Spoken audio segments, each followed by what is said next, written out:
Hello and welcome to another review here on Theme Park Worldwide. In this video I'm going to be sharing my thoughts on the Smiler, an infinity roller coaster located at Alton Towers here in the United Kingdom. Now the Smiler opened 7 years ago today at the time of recording this video on the 31st of May 2013. And before I get into this review, the Smiler will always be a special ride for us here at Theme Park Worldwide. During its construction throughout 2012 and early 2013, it was the time that I met my wonderful girlfriend Charlotte, and if it wasn't for the Smiler being constructed, we may never have met each other.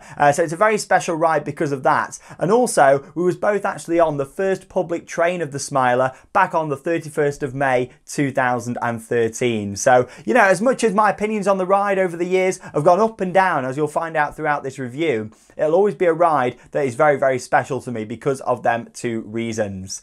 Now the ride is located within X Sector at the Alton Towers Resort. X Sector opened in 1998. It was a complete retheme of the area when Oblivion was installed. Of course, we saw some flat rides rethemed, Submission got added in 2001, so the area had a lot of developments over the years, and then there wasn't really much change until the closure of the black hole. When the black hole closed, the site was left pretty much not being used for a very long period of time, all the way through until 2012 when the black hole tent was demolished and construction started on the Smiler. So yeah, the area that it's in has gone through that many changes over the years, but when the Smiler came into X Sector, instead of changing the theme of Oblivion and Enterprise and adapting all of that around the Smiler, they kind of put the Smiler in there and extended on that whole theme, but brought in the Ministry of Joy and all these different elements that make up the overall theme of the ride. Now with the Smiler, in terms of the theme of it, it's something that's very, very unique. It's something that you can't find at any other theme park out there. They actually built the Marmalizer, which is this huge structure that stands in the middle of the coaster. It interacts with it, you go under it in the queue line, and it's this brilliant theming structure that's got these 5 different elements on there. And these 5 different elements all form part of the storyline behind the Smiler and this correctional facility. And that's why you've got the logo with the smiling face. You know, you go in there into this correctional block and you're going to be going through these 5 different elements. And that all starts at the entrance to the queue line for the Smiler. That you've got this big yellow box with 14 different CCTV cameras on there. 14 because it was the world's first 14 looping roller coaster, or at least that's how they branded it. As enthusiasts we'd normally say 14 inversions, but the park branded it as a 14 looping coaster, even though we know a loop is a standard vertical loop. For us it's inversions. However, you know, it's very, very impressive the fact that it's got them 14 inversions, and 7 years later it's still got that record. There's no other ride anywhere in the world that's managed to get that record. And what's really impressive is the fact that Alton Towers can't build above the tree heights. They have to be more imaginative and think about things. A lot of these parks around the world can build as fast and tall as they want. However, with Alton Towers, they can't. They have to really limit what they can build. So the fact they managed to install the Smiler and take that record of inversions, I found amazing. The fact they did it in quite a small footprint as well. You know, they took out the black hole tent and put it on that small footprint, and I find it fantastic how they managed to fit so much of a ride into the overall experience. So once you step in through that entrance archway, you then make your way down some steps towards the Marmalizer theming structure. And like I say, this is very impressive to look up at. A huge piece of theming. At its time in 2013, we haven't really seen Alton Towers do anything quite that big theming structure wise. Of course, following on from that, we had Galactica. They did the portal, another big theming structure. Same with Wicker Man, Big Bob, the big structure that you go through there. So we've seen since the Smiler, that was sort of the first large theming structure on a coaster, what you actually go through in that way, and we sort of saw that being very successful, so they did that on other rides. But you walk underneath it, and like I say, this really gives you an idea of how complex the design for this ride must have been and how it's all been put together, because you look up at this structure, you've got track everywhere, and the whole colour scheme of the Smiler really adds to that. The fact you've got the black track and supports with the yellow signage, the chevrons in the queue line, and that that contrast between the two is really, really nice. Now with the queue line, don't get me wrong, it's fantastic how you can look up and get some brilliant views of the coaster. However, this is where it comes into the overall sort of feel of it, in terms of they could have done so much more with the theming. So as much as I enjoyed the queue line and the views of the coaster, I think 7 years on, it's looking a little bit tired around there. It needs a good clean, a good paint up, and some theming, because a lot of it is just concrete floors and black metal walls, what they've put in, like all like corrugated mesh and stuff. It'd be nice if they could add some more theming and colour into it around there. And it's like the station building, you know, it's just got the like the grey walls on there. It's very just slabs that have been put together with this yellow pipe on the side. It could have been so much more, and I think there was numerous factors why there wasn't so much more. On the original concepts, it looked like there was going to be so much more theming around. The Marmalizer looked like it was going to be very different, and the overall theme of the ride seemed like it was going to be different, and it changed at some point. But that's the thing with the queue line and the overall experience of this ride. Other than the Marmalizer, there's not really much theming at all. It's quite bland in terms of how it looks around the station area and stuff, but I'll come more onto that in just a moment. But in terms of the queue line, you know, you're making your way round, you get some brilliant views of the coaster. It was better before they had to put some more of the protective netting up, especially on that final part of the outdoor queue line. During its first few years, when you could look up and see the coaster a lot better there, it was nicer. However, safety of course is paramount at theme parks, and they had to put that there to stop things being dropped. So overall, great queue line with great views, but lacks the theming. And when it was put in, I think the coaster was enough to steal the show. Now, I think it would be nice if they could completely redo parts of the queue line and make it a lot more enjoyable. Maybe take out some of the cattle pen queue and just put some landscaping and theming around it to make it look a bit less concrete than what it is. Anyway, you then make your way to what is really a bit of a pre-show. It's not sort of one that you're standing like Wicker Man and of course, you know, you're actually batched there. It's not like that. However, it's like a rolling pre-show, as I'd call it. You go in, it's like the correction block, all part of the main station block building. The station's upstairs.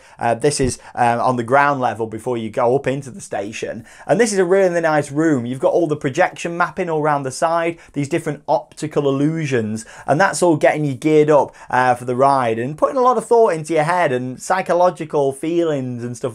What's coming from this with all these projections on the walls and the music that's played in there. There's a strobe light going off. I really like what they did with that. Again, I feel like they cheaped out on some parts of it and they could have done some more theme in there. However, it's certainly a good step for Alton Towers at the time, because we hadn't really seen anything projection mapping wise. Again, they've outdone themselves now with Wicker Man, and I look at the overall quality of the complete experience of Wicker Man, and it's just so much more than the Smiler in terms of, take the ride away from it a minute, but the overall package of it.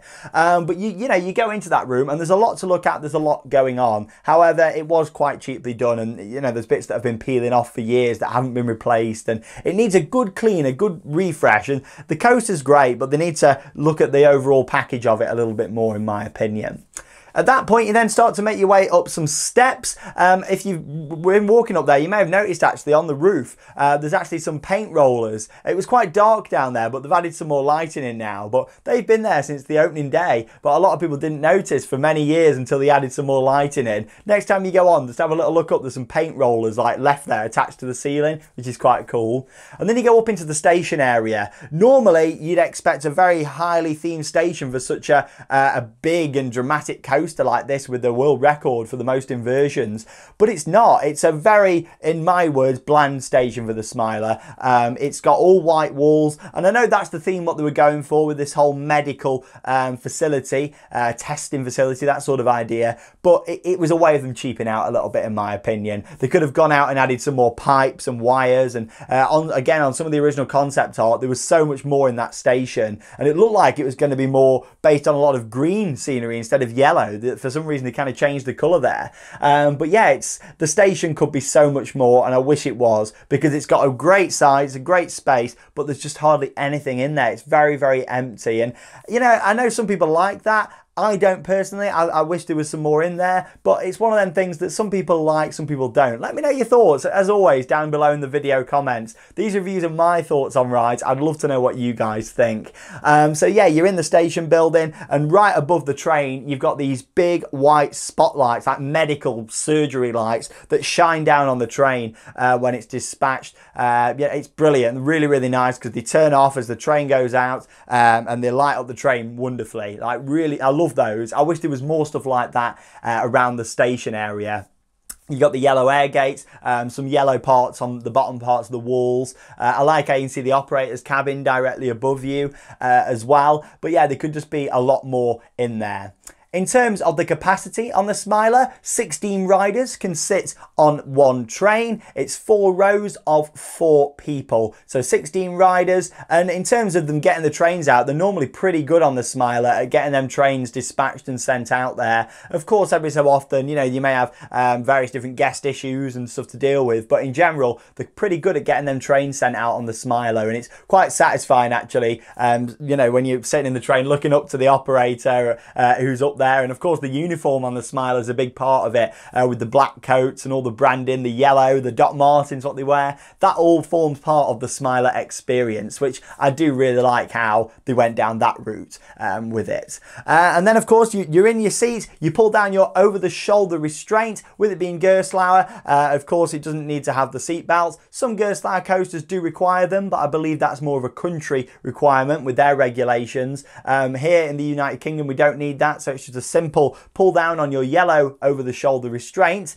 and then wait to be dispatched. When the time comes, you've got like a little mist screen at the front when it's working that creates a really nice mist in front of you, because of course this part of the coaster starts inside, and you're dispatched and you drop down to the left straight out of the station, and straight into the first inversion, which is a Heartline Roll, and that's what really makes it, that to start the ride without having to go into a launch or without having to go into a lift hill, you're just straight out, down to the left and into that Heartline Roll. And so many people do not expect it, and that's the beauty of it. I love taking people on the Smiler who've never done it before, or just when I'll go up there for a few hours on an afternoon, with it being my local park, I'll just nip in there and sit on the Smiler and just watch the reactions of people who've never been on it before. Because as much as they can see all them inversions outside, you know, unless you're an enthusiast, you're not going to go counting the inversions to think that, oh, there's 14, you know, or there's 13, where's the other one? It's hidden in the building. So that's a really nice sort of little feature, what they did with that. I wish there was some more effects in there. I think that's something we were all expecting, especially from the promotional material at the time,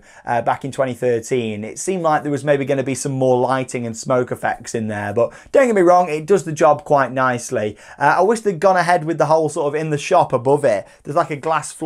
They were supposed to be making it so you could look down and see the glass floor and lighting up and stuff, but they never really went forward with that, and you can kind of see through it a little bit, but it's not amazing. So I'd love to have seen them do that, or go back to that at some point in the future. So you come out of that inversion and then you come to a stop. You got all the bright lights, the music, the laughing kicks in. A good time to mention the soundtrack from Score is certainly an interesting choice with the whole laughing and throughout all of it. I would have preferred a more dramatic piece of music. I think it would have fit the ride better. However, with the name The Smiler, having a song that goes ha ha ha is probably, you know, a good idea from Alton Towers' part with that one, even if it's not something that appeals to me directly with that. So you then make your way up the first lift hill. So you've gone through that Heartline Roll, straight up the first lift hill, and you get some brilliant views looking all over X Sector. And most importantly, my favourite part is looking over towards the Towers ruins themselves when you actually get up to the top. Stunning views on that lift hill. It takes it with quite a nice speed, actually, which is interesting. But yeah, it's a good lift hill for the start of the ride. You know, it's a solid lift hill. There's some out there that, you know, take the time to go up and you think, oh, it's really dragging out, or some that are too fast and you wish it was a little bit slower. But with the Smiler, it takes it just at a nice speed as you make your way up to the top. When you get there, you start to drop down to the right, and then you straight up into that first inversion, the first corkscrew, what takes you down that drop. It's really nicely done, that, because you go over the toilet block underneath you, and if you look at the support structure for the Smiler, it's amazing to see what they had to do with that toilet block and build over it. instead of demolishing it and moving it, they thought, no, let's build a support structure over the toilets in X sector. So yeah, fair play to them. It's amazing how they did it. But it goes into this this drop, which is actually a corkscrew that's really, really nicely done. As you make your way down from that. At that point, once you've gone down from the corkscrew, you then make your way into 2 dive loops, and these are really nice. 2 of my favourite inversions actually on the whole ride. It's these 2 and another inversion in the second part of the layout that I'm a big fan of, that of course I'll mention that when we get to it. But yeah, these 2 dive loops, really, really nice. They take them with some good speed, you know, and just very, very nicely. So then you make your way up into a bat wing. Now I like to explain the different elements just in case you're not too sure on them, because I know there's plenty of people out there that don't know the different inversions. But with the batwing, this basically is 2 parts where you go upside down that all forms parts of one element. And what really makes this is the fact that you come out of that airtime hill with quite some speed and straight up into the first part where you go upside down, and on the front of the train you really get pushed up into that. At the back you take it with quite some speed, and it's pretty intense actually. I'd say these are some of the most intense inversions on the Smiler. You then drop down and then up into the second part of that batwing, and again on the back you are whipped through it with quite some speed actually, that I do really enjoy. But yeah, like I say, I like to explain the different inversions just so you're a bit more sure on them, and later on during the ride I'll be talking more about some other elements that come together that form parts where you actually go upside down twice but as parts of one inversion. Second half of the layout as well. So then you make your way up into a batwing. Now I like to explain the different elements just in case you're not too sure on them, because I know there's plenty of people out there that don't know the different inversions. But with the batwing, this basically is 2 parts where you go upside down that all forms parts of one element. And what really makes this is the fact that you come out of that airtime hill with quite some speed and straight up into the first part where you go upside down, and on the front of the train you really get pushed up into that. At the back you take it with quite some speed, and it's pretty intense actually. I'd say these are some of the most intense inversions on the Smiler. You then drop down and then up into the second part of that batwing, and again on the back you are whipped through it with quite some speed actually, that I do really enjoy. But yeah, like I say, I like to explain the different inversions just so you're a bit more sure on them, and later on during the ride I'll be talking more about some other elements that come together that form parts where you actually go upside down twice but as parts of one inversion. And then of course you turn to the left and up into a corkscrew. I'm not a big fan of that corkscrew. I feel like it should have been something else in that place, because I just don't know, you can't process it quick enough. And I think that's the thing with the Smiler, that much happens and a lot of it is very good what happens, but because there's not a lot of filler stuff in between, like corners and helixes and that sort of stuff, some more drops, you sort of struggle to process what's actually happening sometimes. So that corkscrew to me, I'd have rather have had like a nice overbank turn or something before you go into the brake run before the second section of the ride begins. So you slowed straight back down and then you start to make your way up into the second lift hill on the ride. This is a vertical lift hill and I'm a big fan of that. I really like how it's a vertical lift hill and not a vertical drop on the other side like a Eurofighter would be. I really like how that is. It's just completely different. It takes you up vertically and you kind of, you know, expect, if general public would expect to think, oh, you're going up vertically, you're coming down vertically, but you're not. You know, that's the coaster next door. But yeah, it's nice how, you know, you go up that. Again, it takes it really nice speed up there, so you get to really appreciate it and sort of turn your head and look at your friends, have a bit of a giggle as you're going up. Fits the theme, doesn't it, the Smiler? But yeah, you're going up there and you get some great views when you just come over the crest at the top, right in front of you. It makes you realise how lucky we are to have Alton Towers in such a nice location. Towers ruins off to the right, all the lawns, you can look over and see like towards Mutiny Bay and stuff, the big lake. It's really, really nice when you come off the top of the vertical lift hill, and then you make your way around to the left in a similar way really as to what happens when you come off from the top of the first lift hill. You go into another corkscrew, but it's mirrored, it's basically the other way round. You know, you're going left this time instead of going right like you were the first time. But yeah, you go into this corkscrew. Again, you take this, I'd say, a little bit faster actually than that first one, or it certainly feels faster to me when you're going on it in terms of compared to the first one. But yeah, once you've sort of come out from that, you go then up into the Sea Serpent Roll that I really, really like. This is actually my favourite inversion on the ride. Again, this is kind of built up of two moments where you go upside down, but the Serpent Roll comes in, it takes you upside down once, banks over, then upside down again, and it's really nicely put together. The second part of the Sea Serpent Roll, you take it really fast. I find it a really comfortable inversion, very enjoyable, and the fact that it actually dives back down into a pit, what they've dug out for that, is nice as well. I really just enjoyed the fact that the pit is around it, and it feels like it's extending down a lot further than it actually does. So that's my favourite part of the Smiler. Absolutely love it.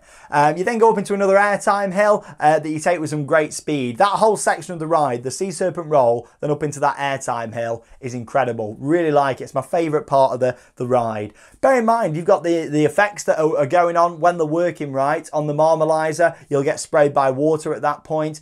You've got various other things on the Marmalizer, then 5 different elements that when they're all working, it's quite impressive. But unfortunately, now, you know, some of them are looking a bit tired and could do with some work doing to them. But yeah, after you come out that airtime hill, you're then up into the Cobra Roll. Now, the Cobra Roll is a big part for me of why the Smiler has changed so much over the years. When I first rode it, I thought amazing, and the first season it ran really, really well. And then as the years went on, by the time we got to like 2016, I was thinking, blimey, this is getting rough and unbearable. And from this point on, the corkscrews at the start, they were starting to get a bit jolty. And you go down into this Cobra Roll, which is towards the end of the ride. And the first part of it, again, it's built up of 2 inversions if you're not too sure exactly what a Cobra Roll is. You know, you go up into that first part where it takes you upside down, and that was quite rattly. If you're on the back row going into that second part, and it's still like that to this day, it is awful, and I just don't know why. Part of me thinks it's something to do with the profiling of the track and maybe the trains, the fact that there's 4 rows going up into that. If it was a Eurofighter train, just with the 2 rows, 8 people on it, I bet it'd take it a lot better. But the fact that it's got the 4 rows, I think really impacts it, because when you're on the back and that twists round into it, it is awful. It's very painful, and it's just not enjoyable. I think it'd be a little bit better if you had the lap bar restraints, but with the over-the-shoulder restraints, you whack your shoulders onto it, and I've been bruised back in 2016 from that. So yeah, it's my least favourite part of the ride, really, going into them Cobra Roll, but the second part of the Cobra Roll is certainly, yeah, absolutely awful in my opinion. Following on from that, you know, you're dealing with the pain, and then you drop down pretty fast, actually, quite low down, one of the lowest parts of the ride, and then back up into 2 more inversions that are back to back. These are both corkscrews that you go back to back in, and then you get some really nice hang time actually on that second one. The first one's quite quick and quite painful again, to be honest, especially if you're at the back, but that second one you get some really nice hang time as it goes over at a great speed. You then bank to the left, and then you're into the brake run. You've completed 14 different inversions on the Smiler. So, you know, the way that the Alton Towers managed to put that in such a small footprint is amazing. I do wish that the theme and the scenery was a lot different than what it is. I feel like they could have done so much more, and it was a missed opportunity. Part of me feels it was budget reasons. Another part of me feels that the fact that the ride was delayed by a few months already and it got pushed back to a May opening instead of a March, maybe there wasn't the time to do the theme in what they wanted to. But I'd like to think that maybe at some point in the future it might be one of them rides that they look at and think, actually, you know, let's give it some more TLC. A bit like they did with Galactica really a few years ago, and as much as the VR's gone from that now, what they did with the new soundtrack and the portal and the new theming was great. You know, I'd like to think maybe we might see something like that on the Smiler in the future, just to enhance the theme that little bit more. Not really change it, because it's quite iconic now, but sort of something to add to it a little bit more theming wise around there would be great. But like I say, my Smiler love has gone up and down over the years, and you'll see that in the vlogs. You know, when I first rode it, I thought it was excellent. I then went through a time where I really didn't enjoy it because of the Cobra Roll, and towards the end of the ride, I found it really not very enjoyable. And then now, well, as of last year when I last went on it in 2019, I thought it was riding the best it had done since opening year. And I know that quite a bit of work had been done on the trains over the previous winter. It ran really well throughout 2019. So I'm hoping that when we can get back on it, hopefully later this year, it'll be nice to get back on it again and see how it's running. So it's a ride for me that has literally been a roller coaster of emotion, up and down with the Smiler. Of course, you know, we're doing this Smiler review. You look back to 2015. Of course, there was the horrible accident, what happened on there as well. And that was a time of uncertainty for Alton Towers and especially the Smiler. Nobody really knew what was going to be happening from that point. So, you know, we've got to look back at that now and think at least the park have managed to look at safety measures and move on from that now. As much as it was very sad what happened, the park feels like it started to recover again throughout 2019. Of course, with what's happening in the world at the moment, let's see what happens when they can reopen. But with the Smiler, it's one of them rides that's really had an up and down history with what's happened on there. It's a ride that, because of how rough it's got, has changed my thoughts on it over the years, and I'm sure there's going to be many more years of